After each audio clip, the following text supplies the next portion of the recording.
Yox, bu dəfə gerək qaytaram. Canım qutarsın. 50 manat nədir ki? 6 aydır kişinin üzünə baxa bilmirəm.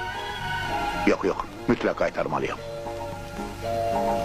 Bəlkə 25'liyin birini indi verim, birini gələn həftə. Hı? Qoy 2 dəfə sevilsin. Kişi belə yaxşılıq eləyib mənə, gözləyib. Əlbəttə.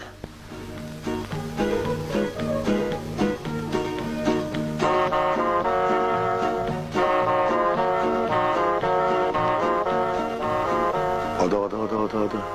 Ayın axırında bunun ad günüdür ki. Bəs hədi yeğəni ilə alacağım. Hələlik 10 verərəm, sonra dalda baxarım da. Hala oğlu, 25'e xırda olmaz.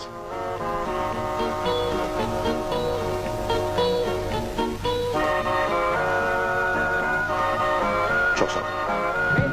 Oo, hoş gelmişsin Ayşe. Sağ ol. Senden ne acaba? Adama bir yağdan içimi yiyirəm. Boğazımdan kesip borç qaytarırım. Bu köftədir.